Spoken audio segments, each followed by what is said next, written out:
प्यारे बच्चों नमस्कार। JCERT के DG स्कूल में आपका स्वागत है। मैं अनुपमा आज आप लोगों के साथ आप लोगों की इंग्लिश बुक डैफोडिल के यूनिट 10A के chapter young voices of change पर चर्चा करूंगी। बच्चों आज इस भाग में हम लोग इस चैप्टर के क्वेश्चन के आंसर्स पर चर्चा करेंगे और उसमें भी हम लोग वर्ड पावर में दिए गए क्वेश्चंस पर चर्चा करेंगे। तो चलिए शुरू करते हैं। Fill in the blanks with the noun form of the words given within brackets from the text। खाली जगहों को भरना है और किससे भरना है? तो वर्ड्स के नाउन फॉर्म से, संज्ञा रूप से, और वे वर्ड्स जो कि ब्रैकेट में दिए गए हैं। मतलब ब्रैकेट में जो शब्द दिए गए हैं उनके संज्ञा रूपों से खाली जगहों को भरना है।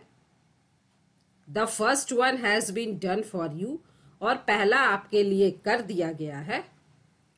The Swat valley was known for its, Swat valley जानी जाती थी अपनी, और यहाँ शब्द है ब्यूटीफुल, सुंदर। तो सुंदर से बनेगा सुंदरता, beauty. The Swat valley was known for its beauty. She raised her voice against, उसने अपनी आवाज उठाई विरुद्ध में, विरोध में। और यहाँ शब्द दिया है पुअर, गरीब। तो गरीब से बनेगा गरीबी, poverty. She raised her voice against poverty. The king was known for his, राजा अपने जाना जाता है। शब्द है वाइज, बुद्धिमान। तो बुद्धिमान से बनेगा बुद्धिमता, wisdom. The king was known for his wisdom. We should understand the of cleanliness, हमें स्वच्छता का समझना चाहिए। शब्द है इम्पोर्टेंट, महत्वपूर्ण। तो उससे बनेगा महत्व या महत्ता, importance. We should understand the importance of cleanliness, हमें स्वच्छता का महत्व जानना चाहिए। I can do anything for the of my parent, मैं अपने पेरेंट्स के लिए कुछ भी करूंगा। यहाँ पर है हैप्पी, खुश। तो खुश से बनेगा खुशी, happiness. I can do anything for the happiness of my parents, मैं अपने पेरेंट की खुशी के लिए कुछ भी करूंगा। He wanted to make a, वह चाहता था एक। डिफरेंट का मतलब विभिन्न, तो विभिन्न से बनेगा विभिन्नता, difference. He wanted to make a difference. चलिए अब आगे देखते हैं। Find antonyms of the following words from the text. Antonyms लिखना है, मतलब विलोम शब्द लिखना है, विपरीत शब्द लिखना है। तो ड्रीम, सपना। तो ड्रीम का विलोम शब्द होगा बुरा सपना, नाइटमेयर। वार, युद्ध। तो युद्ध का विलोम होगा शांति, पीस। डिवाइड, बंटना। तो डिवाइड का उल्टा होगा एकजुट होना, यूनाइट। फुल, भरा हुआ, उसका विलोम होगा खाली, एम्प्टी। फॉरेस्ट, जंगल। तो उसका विलोम होगा मरुस्थल, desert. Add suitable suffix from the box to find words from the text. Box में दिए गए शब्दों में से सुटेबल सफिक्स, उपयुक्त प्रत्यय को चुनना है और शब्द बनाना है। तो चलिए देखते हैं बॉक्स में क्या क्या सफिक्स दिए हैं। ION, FUL, ABLE, ER, LESS और AL। पहला आपके लिए बना दिया गया है वॉइस प्लस लेस, वॉइसलेस, मतलब जिसकी आवाज नहीं है, मूक। लाउड, तो इसमें हम लोग जोड़ेंगे ER, बनेगा लाउडर, जोर से। ACT, तो इसमें जुड़ेगा ION और बना यह एक्शन, कार्य।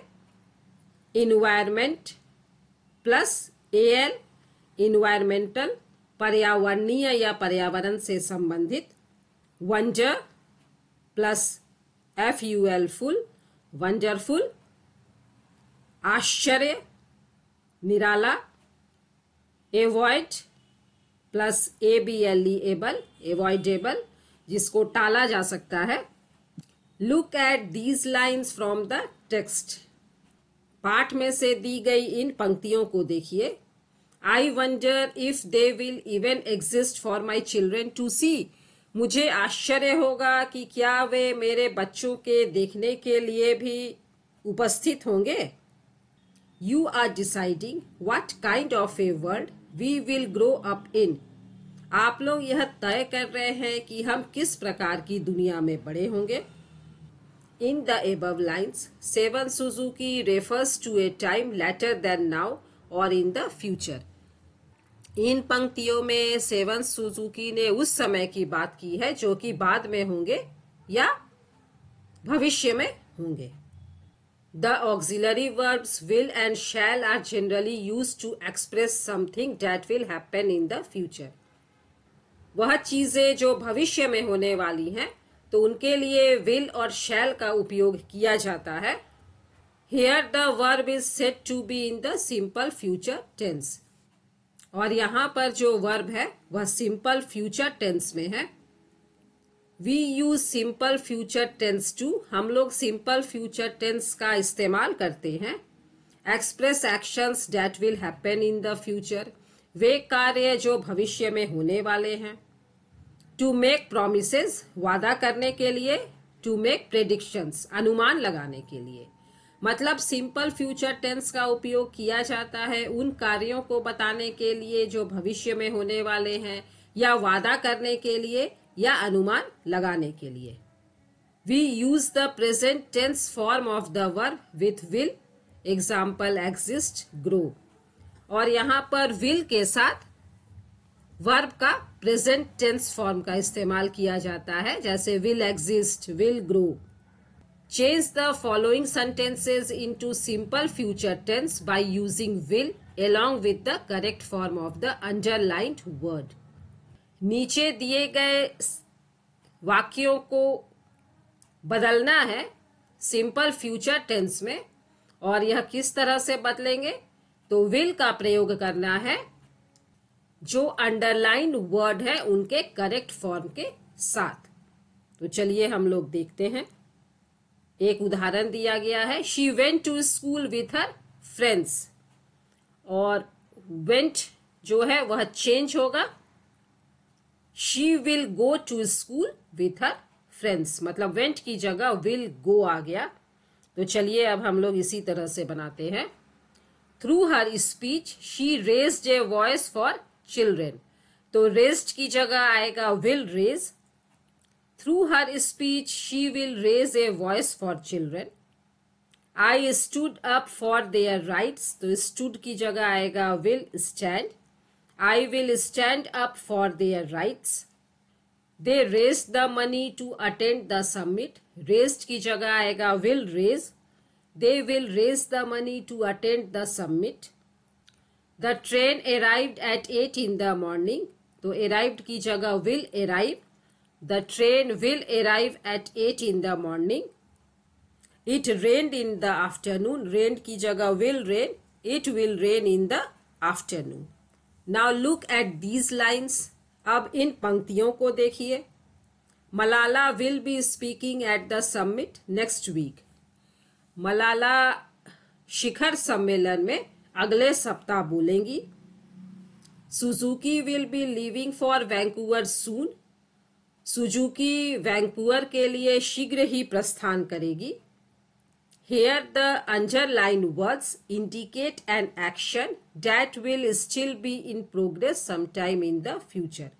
तो यहाँ पर जो अंडरलाइन वर्ड्स हैं वे उन कार्यों के बता रहे हैं जो कि भविष्य के किसी समय में होने वाले हैं, मतलब वे कार्य जो भविष्य में होने वाले हैं। Here the verb is said to be in the future continuous tense. और यहाँ पर वर्ब जो है वह फ्यूचर कंटिन्यूअस टेंस में कहा जाता है। It is formed by using will be plus ING verb. और ये फ्यूचर कंटिन्यूअस टेंस में वर्ब कैसे बनता है, तो विल बी के साथ आईएनजी लगता है, जैसे will be living, will be speaking. Fill in the blanks with the future continuous form of the verb given in the brackets. तो ब्रैकेट में जो वर्ब दिए गए हैं उनका फ्यूचर कंटिन्यूअस फॉर्म बनाना है और खाली जगहों को भरना है। Manoj for Delhi tonight, और वर्ब है लीव, तो बनेगा will be leaving. Manoj will be leaving for Delhi tonight. I football at that time, verb है प्ले, तो will be playing. I will be playing football at that time. She her homework in the evening, verb है do, she will be doing her homework in the evening. They the guitar at the show, play will be playing, they will be playing the guitar at the show. Shilpi, by the time you reach home, sleep, तो will be sleeping. Shilpi will be sleeping by the time you reach home. The children their parents whole day miss, तो will be missing. The children will be missing their parents whole day. The principal our parents next month meet, तो will be meeting. The principal will be meeting our parents next month. तो बच्चों ये थे young voices of change के exercise में दिए गए question के आंसर्स। मुझे उम्मीद है कि आप लोगों को ये अच्छी तरह से समझ में आ गए होंगे और आप लोग इन्हें अपनी कॉपी में नोट कर लीजिएगा। मिलते हैं बच्चों अगले वीडियो में इंग्लिश के एक नए चैप्टर के साथ। तब तक स्वस्थ रहिए, सुरक्षित रहिए, पढ़ते रहिए। Thank you.